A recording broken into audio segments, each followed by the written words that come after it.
Dror would like to talk after the film is shown. That's what he does. And throughout Israel, when this movie is shown in high schools and middle schools, the youngsters see the film and then they get into a conversation with Dror and themselves following the showing of the movie. I'm taking the liberty of just telling you a quick story because I want to share something. I go to Jerusalem very often since 9/11 when I started going. And I was there one day when someone told me the following story, that a group of Jewish Israeli women and Arab Israeli women, when there was a destruction of a home in the West Bank by the IDF, the Israeli Defense Force, because somebody was involved in a bombing or a relative or a family, they would go out through the checkpoint, go to that place, bring cans of food, electrical extension maybe to the house next door so that the children and this family would have light and so on and so forth. I thought this was the most wonderful story that I could imagine telling people here. I told it to one of my daughters, and she said the same thing that I've just said. What a wonderful story. She's going, she told me she's going to a dinner party Saturday night in Washington, and there was going to be somebody from the media there, a very senior woman in, I don't know, television, a newspaper, whatever.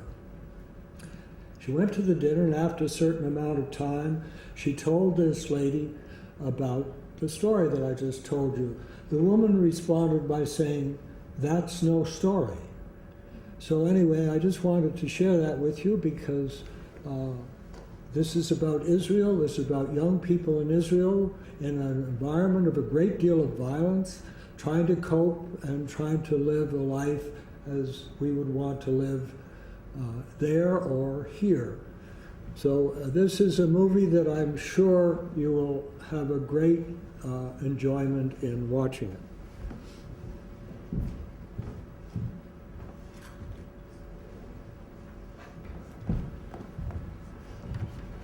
I think we better turn it off.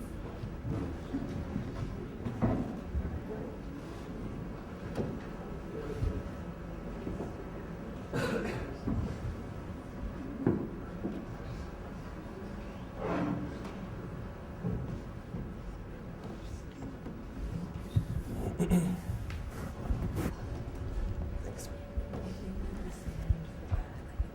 Oh, they do. Okay.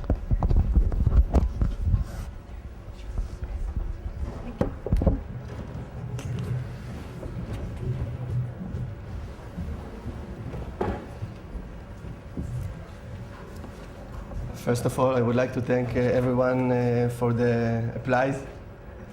It's very flattering, even after 5 years that I show this movie everywhere. It's always flattering to hear this applause.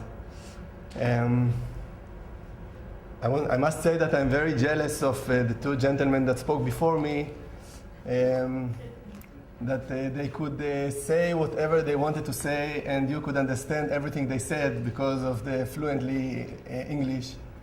Unfortunately, I will not be able to say everything I want because of my limited language, but I hope you will try to help me and to understand what I want to say, and not only what I say. I must say that I asked Dr. Thomas and Julie to look for a translator for me, and when I heard that they didn't find, I was terrified. But then I remember the story of the mafia that told the translator to ask this man, "Where's the money?"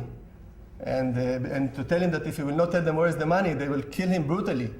And the man immediately told the translator, "Where is the money?" And the translator told the mafia, "He doesn't want to tell you where is the money. You can kill him if you want." So at least I will survive after it. Okay, I've been asked to tell some things about what made me make this movie, and actually whatever you will want to hear, I will tell you. So what actually made me make this movie is I was just a scared father. I had two children. My daughter, she was about 8. My son was about 5, or maybe 4 and 7, something like that. When I started to be afraid, when my daughter started to go to school, and I thought, what can I do with this fear? I mean, what can I do to avoid this violence among youth in Israel? And I think it's all over the world. And actually, I didn't know what to do. I mean, if I could hire 2 muscle men to sit next to them in class and to walk with them in the streets, I would do that with all the money I have. But unfortunately, since I could, I had to think about something else. And one of the things was to make a movie. And when I decided to make a movie, I had to decide what's the main point. What's the main point that I want to deliver? And what I decided that the main point is communication. And if you think about it, you will see that the main problem of everyone here was the communication or the non-communication. And when I show this movie to children in school, I show it sometimes to children during the day, sometimes to parents in the evenings, and sometimes to children and parents together. When I show it to children, I discuss with them, after the film, I discuss with them about them responsibility. When I say them, I'm talking about the responsibility of the children. And I tell them that I know that also the parents and everyone in this movie had this kind of responsibility, but we will discuss only them responsibility. And when I show it to parents, I discuss only about the responsibility of the parents.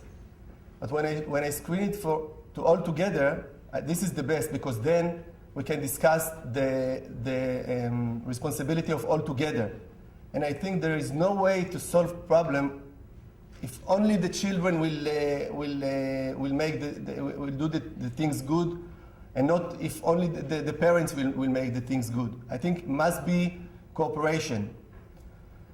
And actually, it really works. It really works. And I have some memories, some occasion that was really, I mean, it did it to me. Once, the first one was when my son, when he was 5.5 years old, he saw it at the first time, before I screened it to the public. And now, I want to ask you the same what I asked you before about Alex, if you remember, with the little Porsche. So I want to ask you never to tell it to my son that I told this story about him.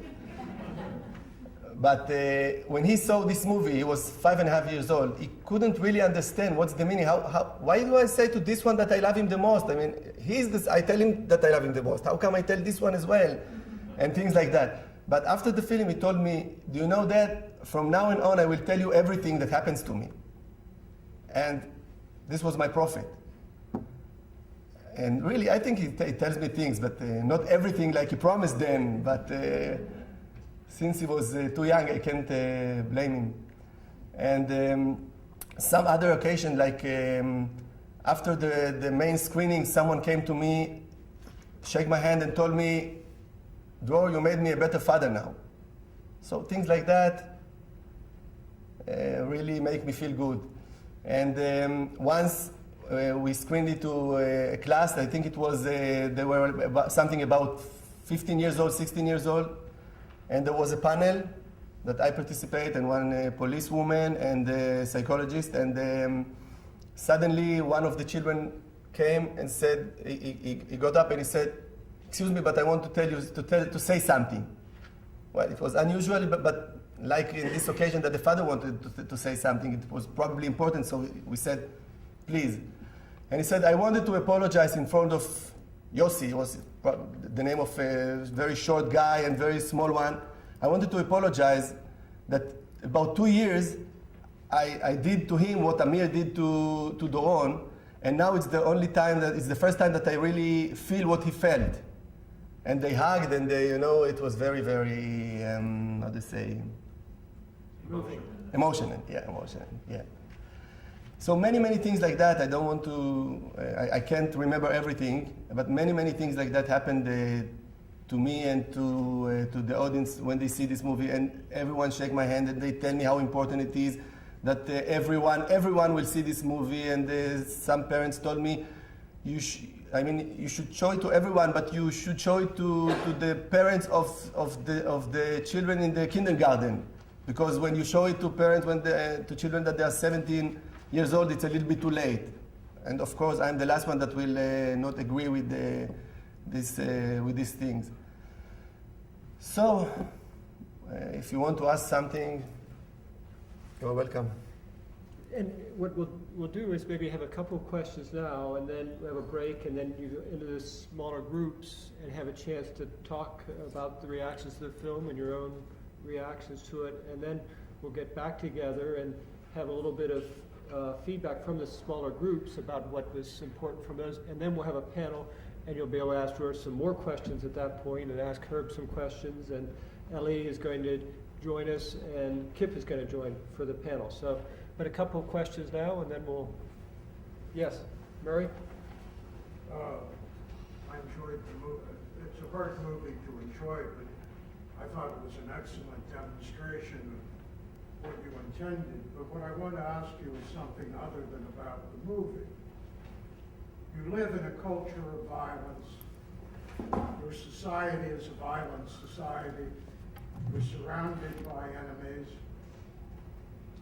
Your lamentation is one of hypervigilance, explosions in war. How do you think that applies to the developmental process of this kind of, really, it's one kid, when you're dealing with battalions, generals, war, and no solution? Your movie didn't deal with that other than the signifier of the sister who wore a military uniform. Yeah, because maybe for you that you are here and you look at the television, you listen to the CNN, maybe for you it seems like Israel just live in war, that we run in the streets between the bullets. The situation is not like that. We have normal life. The problem is around us. In the cities, we feel like we have normal life. When I travel in the world, I travel in many countries in the world, I don't see big difference. Maybe the people in Israel were a little bit more in stress, things like that. Maybe it influenced even in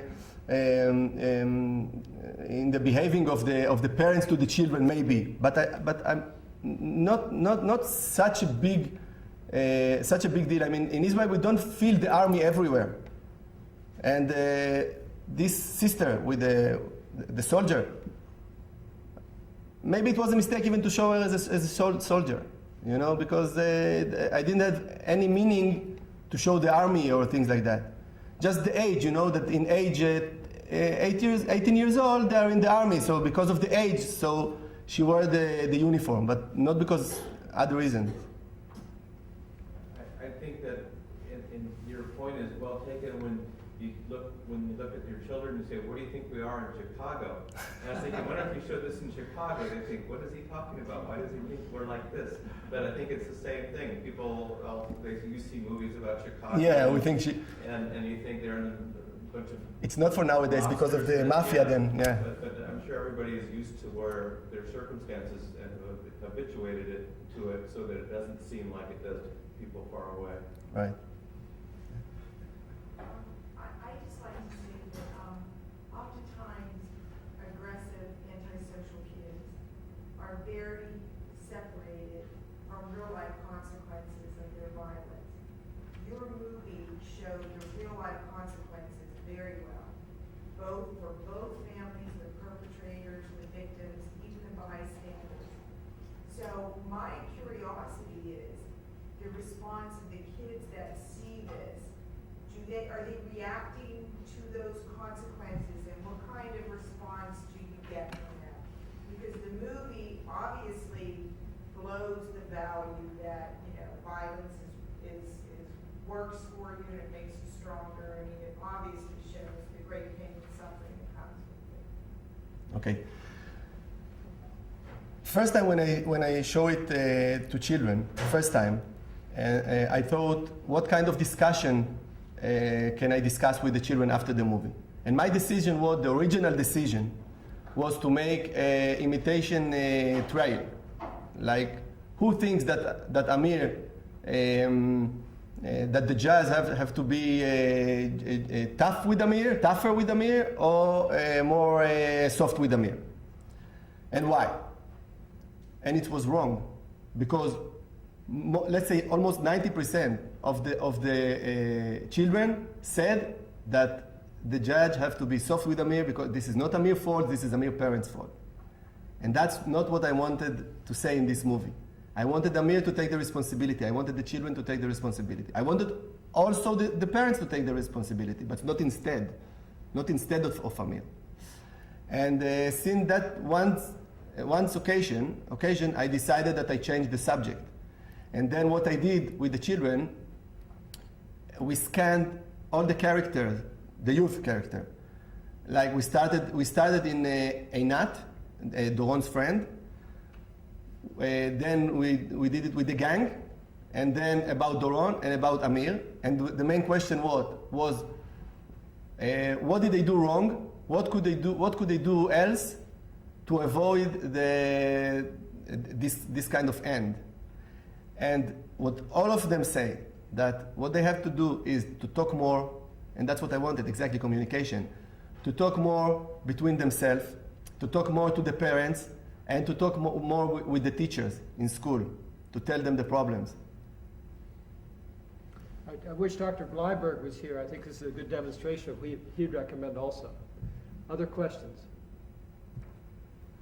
No. You decided to leave the verdict open-ended. What went into that decision? I'm sorry, I don't... Decide to leave the verdict. The verdict. The decision about the guilt or the punishment and the guilt. Yeah, in the original script, I wrote that he will get 20 years in jail. In the original script. But then my friend, a close friend that read this script, he said, "You are not a judge. Let them judge. Let everyone judge." And I said, "That's a good point. Cut it there, and everyone will judge according to his feeling." I just want to say one more point before we spread. Sure. I'm not coming from the movie business. I'm not coming from the education. I'm not an educational person.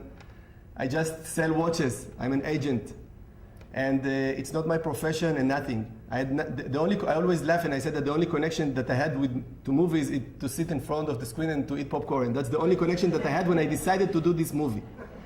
But when I decided, I started to learn it, since I'm independent filmmaker. What I now I know that they call it independent filmmaker.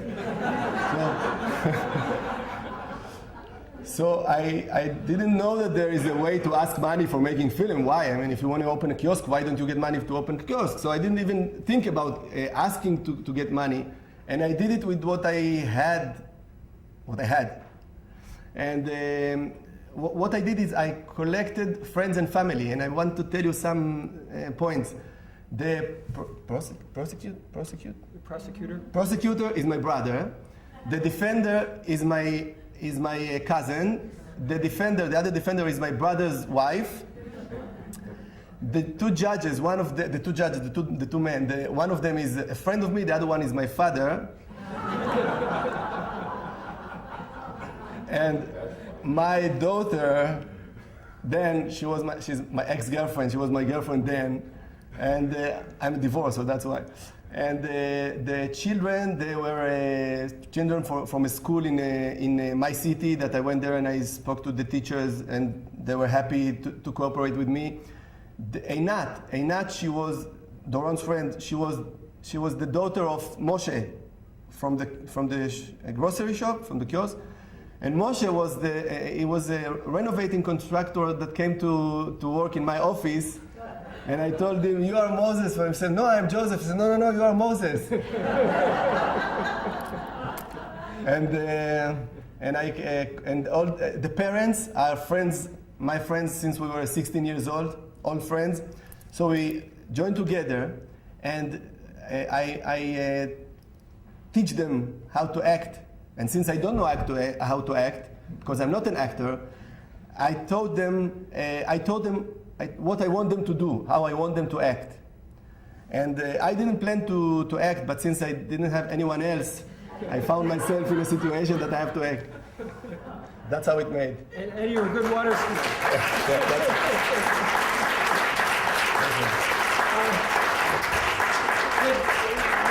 There are a couple more questions now, and then we'll break. The feelings get so powerful. I think the one thing also that Dror said to me, which I thought was very telling in terms of, he said the people that he's most happy about in terms of their being able to see it and have a powerful response are the 9-year-olds. I think that says a lot about what he wants. As younger is better. Bob? Yeah. You obviously put a lot of emphasis on the dads as opposed to the moms. You want to tell us your thinking about that? The fathers being more important figures than the mothers. Oh, it's not because of our culture or something. Just that's the situation I choose in that kind of family.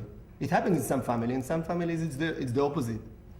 Well, in both families, both the dads. In both families, but no special reason. I want to tell you something about not exactly about this, but about first. What I did first about the characters is that the killer, his family, the original family was like it was, but the one who got killed, the original family was supposed to be like here.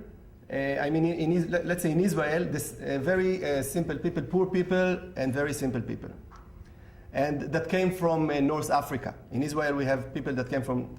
Many Jews that came from North Africa and many people that came from Europe, United States. And usually the economic situation of people who came from North Africa is not as good as the people who came from Eastern Europe or United States. And when I decided to do it, then a friend of me came and said, it's not good because it's stereotype. Yeah? And then I said, okay, I don't pay attention to these things at all. And suddenly, when another friend of me, she lives in a very, very rich neighborhood. When she saw the movie, she said, why this stereotype? Why always the bad guys are the children of the rich people? So I said, leave me alone, no stereotype. That's what I did. So everyone sees what he sees from his eyes. This is stereotype, probably.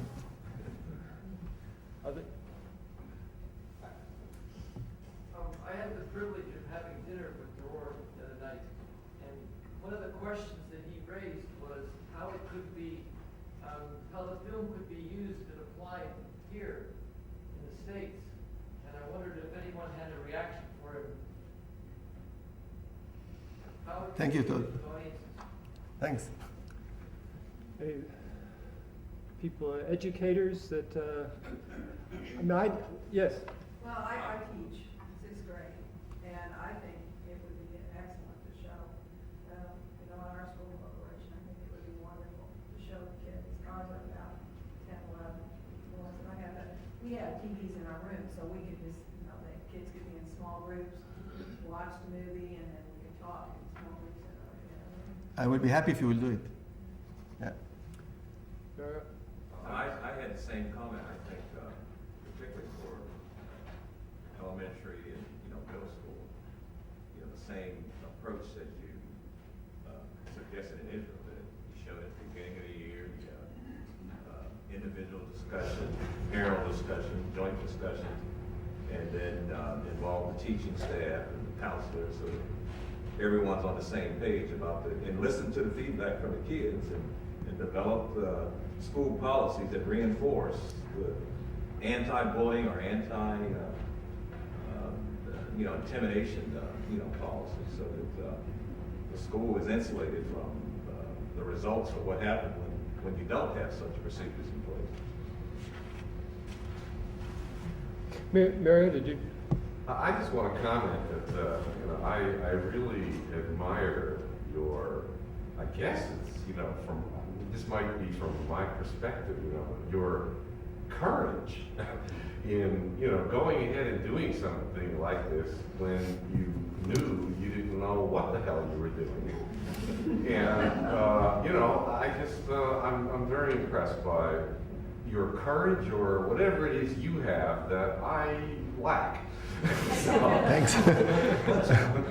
Chutzpah, right? Chutzpah. Oh, I heard that word so much, in the last years. Well said, Mary. Any other questions?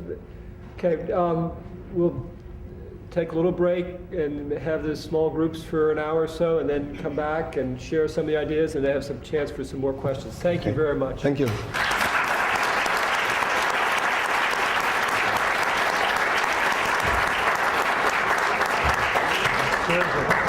Excellent.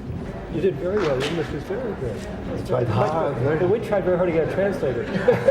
But you did very well. It's easier for me to talk than to understand, You did very well. but you are well. That was excellent. I really enjoyed it. I teach a second film class at Purdue, and they did send me a copy of it to look at it before I came here. Would you? There's a lot of, the issue of the fathers is a good issue for the panel to take up. Do the panelists want to come up and we'll start the discussion?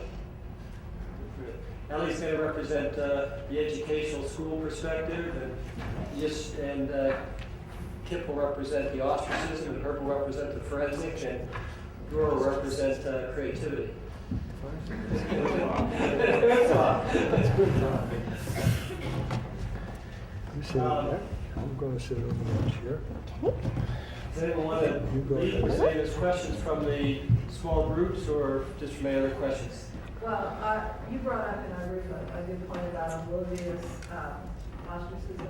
I thought maybe that might be a point to discuss. Good, pass Yeah, in watching the film and then listening to everybody afterwards, it seemed like people were focusing on the harassment and the bullying quite a bit, and of course, doing research on ostracism, I was watching for that, and I saw Doran as ostracizing Amir,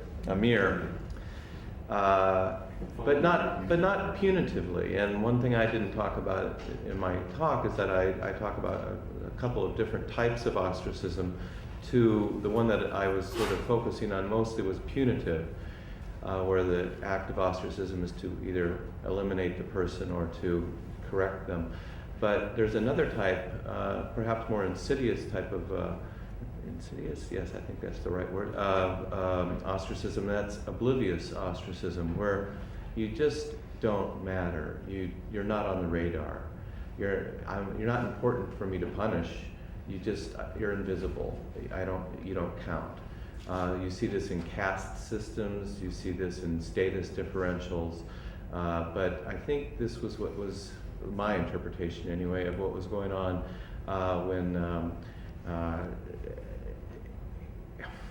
Amir wanted to become Doran's friend and wanted to invited him over to his house and wanted to be invited to Doran's house, and for the most part Doran I don't think was punishing him, but he just wasn't on his radar. He had a girlfriend, he had family, he had schoolwork, and he just always said no.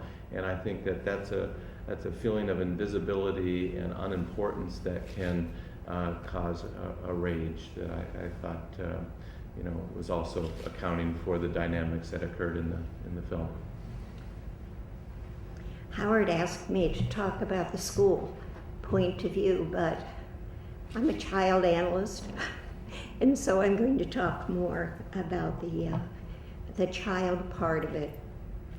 One of the reasons that we wanted to have this conference was because we wanted people to understand that troubled kids just don't appear out of the sky. Troubled kids, as we've been saying all along, come from troubled families. And the kind of attachment that they have in their family is absolutely crucial for determining how healthy they are going to be and how resilient they will be in the world. And when I saw this film, I thought about it in terms of attachment.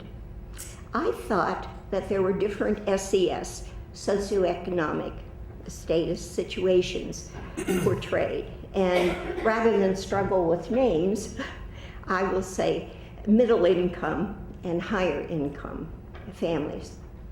And I thought the middle income youngster came from a very securely attached family. You saw the affection between and among all family members, and as you said a minute ago, he's a very productive, busy member of society, has a girlfriend, he works, he's busy, does his schoolwork, etc. The high SES boy, I think, presented a very different picture, to me at any rate. His mother was having lunch with her friends, father was busy on the cell phone, he had business deals that he had to enact, and it seemed to me that he didn't have that much time for his son. So I thought that boy came from an insecurely attached family. So I saw the attachment as being very crucial in this story. In 99 or something like that, we had Jim Herzog come for a weekend conference, and he talked about father hunger. And we were all profoundly impressed with the information that he presented. And I thought the high SES youngster had enormous father hunger. Yes, he wanted to be friends, but more than that, he was longing for a secure attachment to a good father. And that's what he wanted, I thought. That's what he wanted. He wanted to be involved in that family and have what the other boy had. So part of his rage was, I do think, as Linda said, that there were Oedipal issues involved. But part of it was his rage at being excluded from a warm family and not having a good father figure. And so, accidentally, he killed his friend. Who was it that he was killing? Well, we wonder about that. But I thought that the film revolved around the issue of attachment, secure attachment vis-a-vis anxious, insecure attachment. I think it is a good idea to have each of the panelists maybe give some reaction to the overall film. So I'm glad, Ellie, you did it. Drew, do you want to have another chance to sort of talk about the film? Or? Yeah, there is one thing that I want to react about, something that I heard here. I just want to be sure that I understood correctly. You said something about a woman that lived in Israel, and she said that these things it doesn't happen here because here it's with knife. If children would see it here, they will laugh.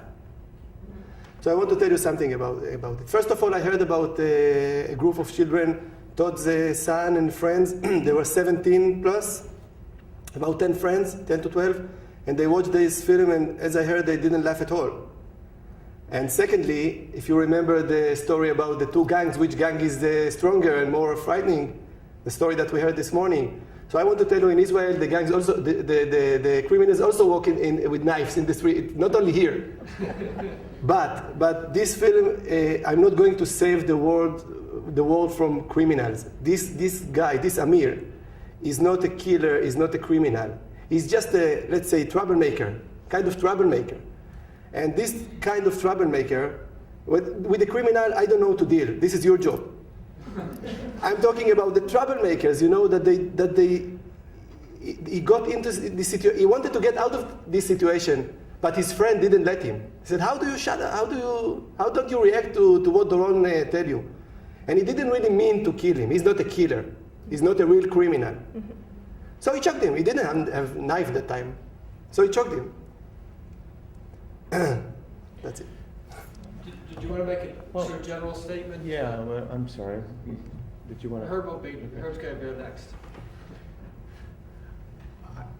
I like the, how can you say this, that doesn't get misinterpreted, that he choked him rather than knifed him, because it's so personal. So, because it's a person touching a person, and you know, I think, I'm not really a Freudian or a psychoanalyst, you know, who is he killing? Anybody would look at that and say, is he killing his father more than he's killing his friend? And so, you know, I thought the hands-on choking, which could happen anywhere. I mean, you know, when kids scuffle at that age, they don't all have guns. So I guess a more general comment is that, because some of these issues came up in our group and came up before, is, you know, things like is it more father-centric or male-centric, and shouldn't the woman have been more three-dimensional and more part of the decision-making and everything. And I guess this is just a feeling I have about people's response to movies in general, is that we seem to require movies to be everything, and we put them up on some standard, like you are the role model that's expressing some point of view about the entire world, and you have to be accurate here. And to me, this is a story about two families and some friends, and I don't think it should be necessary that we have all possible points of view represented in this movie or in any particular movie. I think that's asking too much of a piece of art. Herb, did you want to make some? Linda had talked about our group. Just to add one thing, we have to have better materials for the schools, for the prisons, for the youth development centers, for the counselors, for the teachers, for whomever. There has to be better material than what they've had in the past. I think the materials that are starting to be apparent in the field, that we've had two obviously marvelous examples of here with the work of Dr. Bleiberg and his focus on, in effect, how can you treat people in a way that makes a lot of sense to the people you're treating? And Dr. Williams' work to really start to help people understand the importance of these issues. There's no reason why any of this material can't go into prisons, can't go into youth development centers, can't go into schools, wherever. And all I hope is that, well, I guess I'm responding to something that was said earlier in the group just half an hour ago. There's some sense that, and this goes back a long way, that somehow the people you are treating aren't able to grasp what you're trying to do or to teach or to explain and so on. They're perfectly capable of understanding whatever it is you want to explain, but you've got to give it in a way that zeroes in on the issues. Certainly the whole issue of ostracism is profoundly important. The research on that the circuits in the brain that are lit up, I guess is the current phrase, when people are in addiction, are the same circuits that are lit up when the person is in a good attachment or positive attachment, whatever. There isn't anybody that can't understand this. It's our job to make it understandable. If it's not understandable, we're at fault, not the people that are learning from us. I will make this quick. It's a very involved subject, and I'll try to make it very short.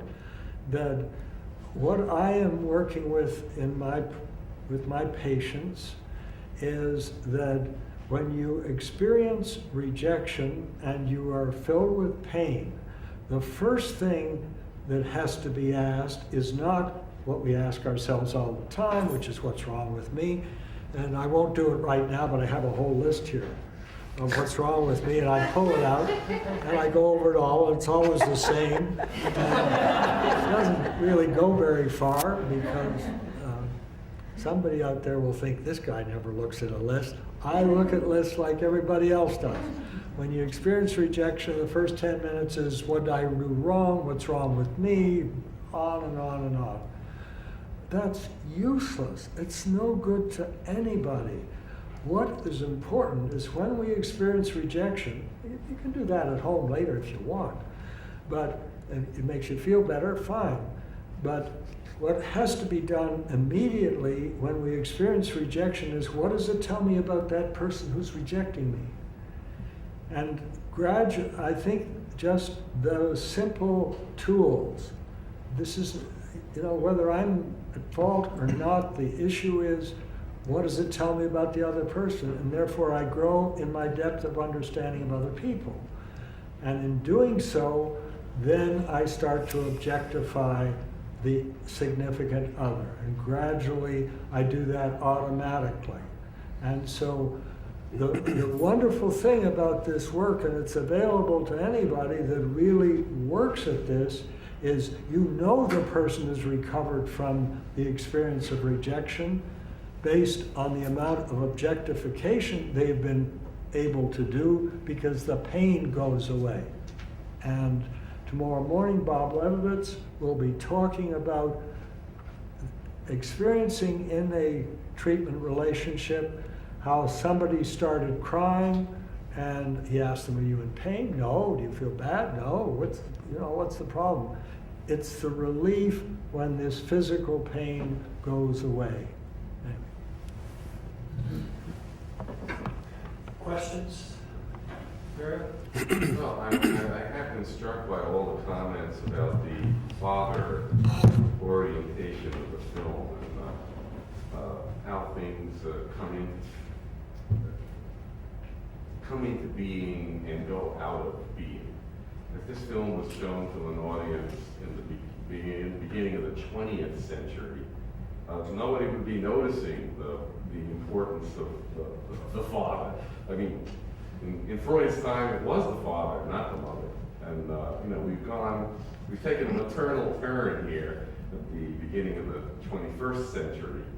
But I think, fathers are pretty important. I would like to shift from, I'm sorry? I thought you were going to say you were going to disagree. Oh, no. No, I was going to say I'd like to shift to families. And very briefly, a number of years ago when I worked full-time here in this place, I would go to Newcastle to the Youth Development Center where they put the hardened delinquents. And then after that, I went to Waynesburg where they had the hardened female delinquents. And at first I started to read records, and I became so discouraged I stopped reading the records because what I saw was, I didn't know it at the time, but disorganized attachment patterns, patterns of addiction, physical abuse. I mean, to read about these families that the kids came from was really horrible. It was so depressing, and one could easily see that this was a natural course for the child to follow, in addition to school failure, ADHD, etc. So I stopped reading the records and then focused on having the kids tell me their stories about how they got there.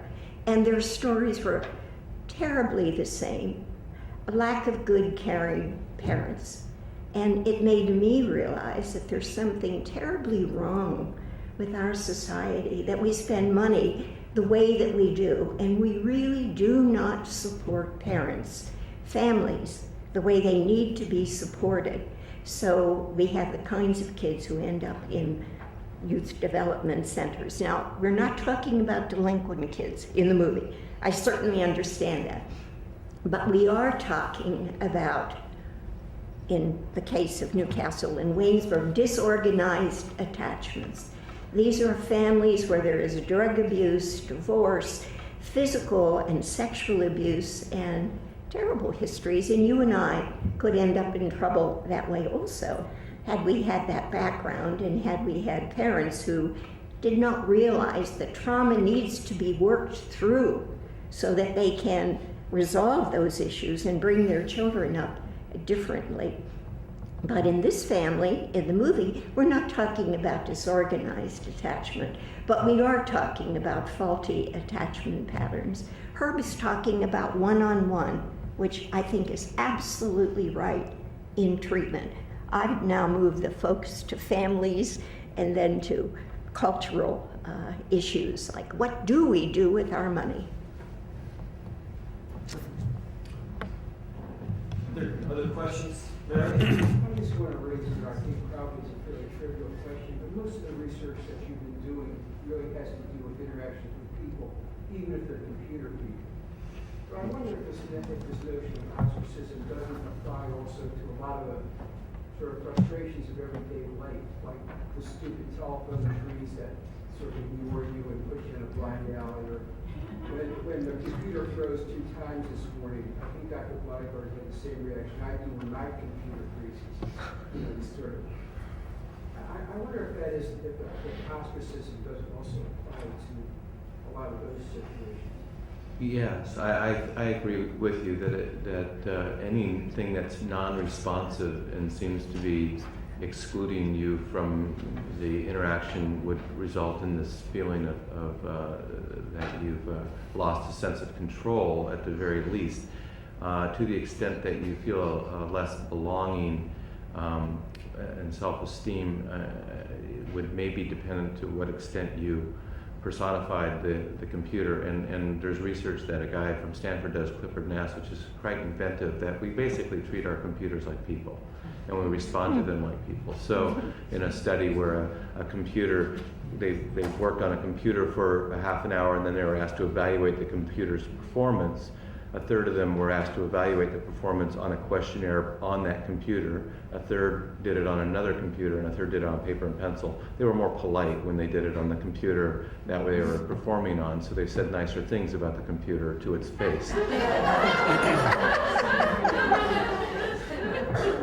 have one other question, and that is that this is sort of the other side. During nursing, there's an increase in oxytocin in the mother's blood, which increases feelings of connection. And after loving intercourse, there's similar hormones released that increase those feelings. I wonder what impact that has on mentalization and on ostracism. Oxytocin itself. Well, there are a series of hormones that are released in some close situations that biologically increase those feelings. That may not have been studied, or it may not be. Yeah, I don't know of any, but it would be very interesting if somebody was in that heightened state and then was ignored and excluded, how that might play out. Either, if not immediately, how long it would take to get over, or which path they would take in terms of coping with it. I don't know, but it is interesting. Other questions? I have one question just in terms of trying to keep the continuity of the program over the past minute there. So we start off trying to understand the origins of people being vulnerable to ostracism and shaming, and we move to the treatment, and then this happening with the experiential. If we take the experiential, though, and go back to the issue of intervention, we in our small group, Brewer joined us, and we talked about what would have been the best intervention for the father with his son. And I wondered if the panelists might talk about their views of what would have been the most helpful, thinking of Dr. Blyberg, maybe if he were here, what he might say. But what would have been the best intervention at that point? Which point? At the point where the father goes into the bedroom and the son is there, and they have sort of partner, and the son starts to open up and tells him, what's been going on and talks about how frightened he is and how ashamed he is and how he's in this no-win situation. If he stands up for himself, he may get beaten up, he may get hurt, he may get bullied. If he doesn't stand up for himself, he feels ashamed, he feels inadequate, he feels embarrassed, and he has this no-win situation, and the father there comes in. What would have been some of the interventions, if you think of the father being a therapist or being in that role, mental reflection, how could he have been helpful to his son? Don't look at me. Okay. I'm not a clinician, so I'm probably answering as a father or something. Aside from whether he involved the mother or not, and I could certainly see a case for doing something one-on-one with the son to let him open up and then to involve the mother eventually. But aside from that aspect, I think that I liked what he did in that he gave his child a sense of control over the decision, and he gave his child a sense of control over what was going to happen with the other gang members or the other kids. And I think that's important. To usurp his power and say, we're going to go in and do this for you, is sort of humiliating and all that. I think in part of our discussion that emerged in terms of the trigger that went from him being harassed to being killed, it was really nothing intrapsychic. It was more group, the group dynamics. He was pretty much egged on by his group. I don't think if it was one-on-one he would have killed him. I mean, this is a story, right? So we're just guessing. But I think the reason why he kept feeling pushing on and going on is that the gang members says, are you going to take that? Are you going to take that? And so there was this group dynamic that was pressuring him to go above and beyond what he might have done. If I was a father and kind of appreciated that aspect, I think that I might have realized that you're going to have a hard time facing a gang of people, and I'm really not sure what I would suggest. I think somebody in here suggested sort of tailing their son and watching what was going to happen from afar or something like that. That's a great idea if you can do it. But you're unemployed, yeah. I mean, I think if it was one-on-one, I would have just said exactly the same thing. If I knew it was a large group that he would have to face, I might have gone ahead and tried to talk my son into letting me intervene. Does the audience have questions? No, Do you have any? I'm fine. I agree with Kent. Is there anyone from the audience yes, have a... Yeah, I'm a father. And a therapist. Yeah. And an analyst. And an analyst. So I claim. I agree with Kip that I thought the father did a, basically good job in balancing all those forces between asserting autonomy, which sometimes fathers do better than mothers would, as a general rule, and also trying to help. And sometimes in life you just run into some bad luck.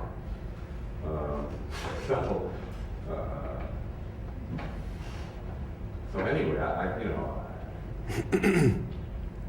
when I grew up in New York, and it's a Rorschach, the whole movie, right? So I'm thinking to myself, what the hell is he doing taking the same path to go home under these circumstances? I know when I got bullied in New York, the first thing you do is you never go home from school the same way, for 3 months. You mean it didn't remind you of growing up in West Lafayette? I was thinking that as we were talking, the hope is that you can find the right idea, and the right idea leads to the right action. And we know kind of because of the movie some ideas that could have been helpful maybe, and one of them would have been to try to encourage Dorney to actually invite Amir to home or something outrageous like that as a solution. And but I think what I like what you were saying was that we want to try to empower our children to broaden their perspective and to come up with ideas, a number of ideas that they can choose from in various situations. Yeah, I mean, that reminded me of the issue with Dr. Gleiberg was saying, the whole issue of mentation and how do you encourage mentation on both boys' parts is to hopefully control some of their pain and anger and rage and hurt and all that. Did I see someone's hand? Other questions, or maybe it's been a long, yes, Ruth. I don't have a question, it's just a comment, just something that was striking to me. There was a story on Prime Time the other night, I don't know if any of you saw it, but it was literally exactly Gerard's movie, but a real life story that happened 3 years ago of a boy in a very loving family who actually hung himself. He was 13 years old, and between the bullying from the teacher, rejection from girls, rejection, it's a long story, but he had a rectal exam at hospital because he had appendicitis, and he made him think he was a little slow, and he told the other kids this. So the whole school was calling him gay, and like I said, the girls did this whole thing online with him. I guess one of my points is about the internet too, and it is about what parents can do. They pretended they liked him, and then they completely rejected him. And then the other thing that was happening, even though he had this incredibly loving father and mother who didn't quite know what was going on, he had this secret anonymous friend that no one had ever met, even the boy, on the internet, and they were both talking about suicide together. And the other boy reminded me, well, just very similar to yours, but it wasn't the group mentality, but it was this anonymous cyber boy urging him to kill himself, which he finally did one night. So I just wanted to throw that in because, you know, it struck me the similarity of the loving family and not being able to get in there. And now with the internet component thrown in, there's a whole nother world that parents aren't aware of. So I just sort of wanted to throw that into the mix. Mention that. And one really pragmatic way to deal with that is have your computer in a really ostentatiously bad taste kind of place, which is right in the middle and center of your house, where they cannot possibly do it without you seeing it. And that's where ours is right in the middle of our dining room, kitchen, the family room, and it's probably very gauche. But we refer to it all the time. It's become part of our family, but it's really, no one can do anything secret on that thing. Yes, about your question, about your question, I think we missed it a little bit, because you asked a question and we gave him 2 or 3 answers which were more or less the same, that the father did more or less right, but it caused to his son's death. So he did wrong. So how can we accept this behaving? So my question is, how would you? Don't say that it's both of you. No. Don't blame him. I thought what he said was right. He did it right, but it was bad luck. I mean, some things you just can't. Yeah, would you live your son's life to the luck? If you can do one more thing to try to avoid it. So let's. I want to ask you a question.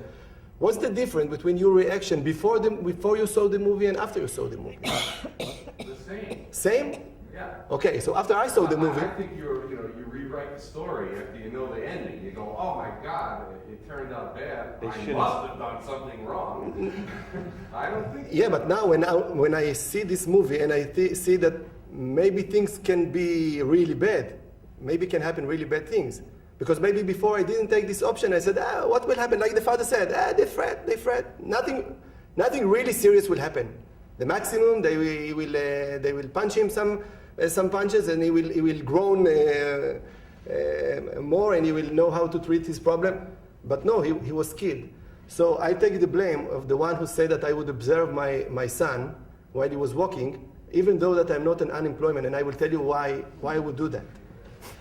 I'm sorry, I must say. I tell you why.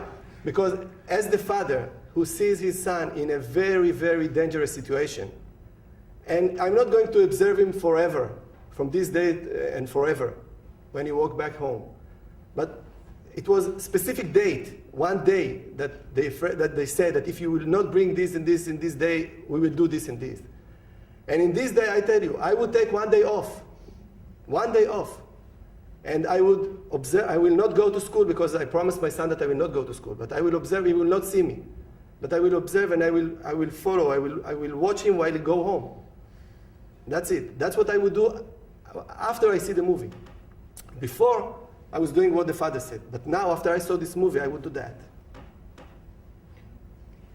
What would you do if you saw what was going on? I would come and stop it. First of all. After I would think... You would just go in and say, get out of here? Of course. Okay. Of course. You wouldn't overreact and do something really bad to the... No, I don't think so. Well, I think, his father, killed him when he gave him the binoculars, I think. That's what children tell me sometimes. We love our children and we want to protect them. And we all nourish the fantasy that we can somehow do that. The truth is, we live in a very dangerous world, and no one really knows what will or what could happen. But what that tells me is that you're a very caring man, and like I think everybody in this auditorium, you would do whatever you could to keep your children safe, and that's very admirable. Yes, I wanted to know, Dror, if you, to the extent to which you blame Dorian, the child, for rejecting the other boy, if you could talk to that child after seeing the movie, would you tell him to behave differently? What would you tell him? Isn't that just life? That he doesn't care about this kid? So. Which one of them? Amir? No. Would you tell Dory to be more accepting of Amir? Oh. Some of when I discuss with the children, they say, and I asked them what did they have to do? Else they said he had to invite him to his house, for example. Yeah. And I said, not necessarily. I mean, you don't have to let someone force you because you're afraid from his reaction to be his friend. We have to find another way. Okay. And I wouldn't suggest, maybe I will suggest, maybe try to be his friend, but I will not instruct him to do it, Just give him another way of thinking. Maybe think again. Maybe you would like to invite him. Maybe you want to be his friend. And okay, he will invite him in once, but now he has to be his friend forever?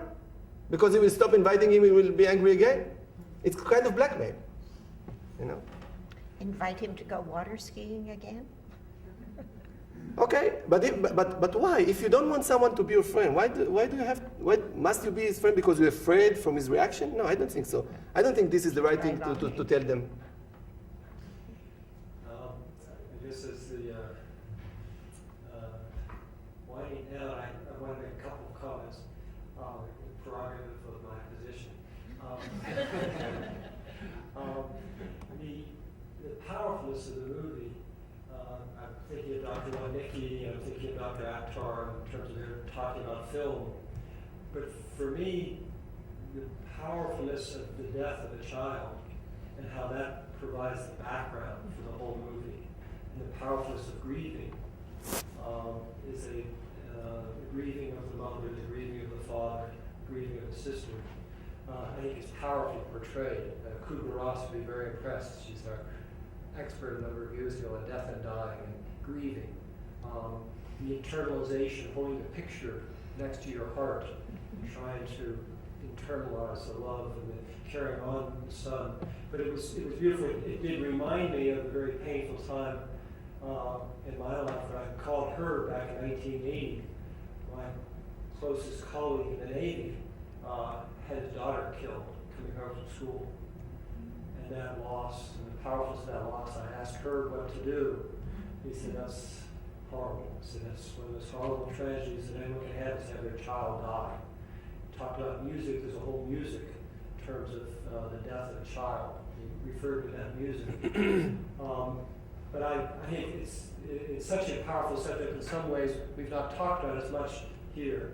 But I think to see for me, as I watched the movie a month ago, to have that be in the background, I think Dr. Akhtar talks about what are the different stories, and then there's the story of the victim, there's the story of the victimizer, and then there's the story of responsibility and court's responsibility, parental responsibility, adolescent responsibility. So you have four major stories and plots going on simultaneously, and it's very impressive. The other thought that Dr. Acker always talks about is what are symbols, and of course Mario being very symbolic, got the binoculars, but it's actually a monocular. Yeah. I wonder in the translation, it's a monocular. Monocular? Binocular is two? Two. Monocular? I thought it was maybe a Freudian slip. This was also a friend that made the translation, so that's how it looks like.